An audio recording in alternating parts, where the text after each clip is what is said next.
Salamat sa bagong araw, Lord. Panginoon, maraming salamat sa bagong araw na ito. Maraming salamat sa masarap na tulog. Maraming salamat sa masarap na pahinga. Alam ko po, Panginoon, na ako'y binantayan ninyo at inalagaan ng buong magdamag.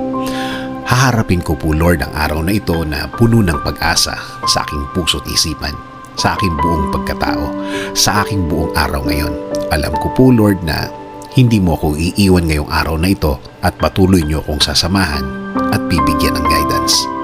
Maraming salamat dahil ginising mo ako ngayong umagang ito at alam kong ang araw na ito ay magiging blessed dahil andyan ka, Lord. Punuin niyo po, Lord, ng kasiyahan o joy ang aking puso. Ipaalala niyo po sa akin kung gaano ako ka-blessed sa araw na ito. Lagyan niyo lagi ng dahilan ang aking kasiyahan at mga dahilan kung bakit magiging thankful po ako. Kapag pumasok na po ang problema sa aking araw ngayon, i-remind niyo po ako ng inyong pagmamahal, ng inyong presensya, ng inyong kabaitan, ng inyong pag-aalaga, na kayo po ay laging andyan para ako'y alalayan. Kapag ako ay nanghihina, ipaalala niyo po sa akin na lagi po kayong andyan para ako'y tulungan, para ako'y alalayan, para ako'y alisin sa isang problemadong sitwasyon.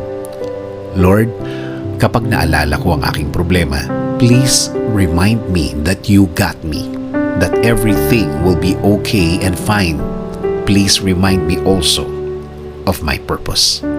Kung bakit ako nasa mundo, kung bakit ako nabuhay, kung bakit ako andito para sa araw-araw, para paglingkuran kayo at mahalin.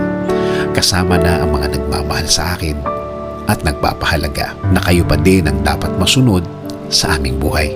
Naniniwala kami sa inyong plano na lahat-lahat na gusto niyong gawin sa amin ay makakabuti sa amin, na ang lahat ng plano ninyo ay makakabuti sa aking kinabukasan at kinabukasan ng aking pamilya. Lord, patuloy niyo pong pasukin ang aking buhay. Isinusuko ko na po sa inyo ang aking araw-araw, ang aking mga gagawin at aking mga plano. Patuloy niyo kaming bigyan ng guidance sa araw na ito at sa mga susunod.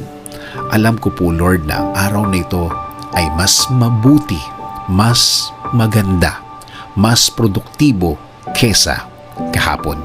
Dahil ang lahat ay magbabago kapag kasama ka namin, Lord. In Jesus' name we pray. Amen. Sabi nga sa Lamentations 3:22-23, the steadfast love of the Lord never ceases.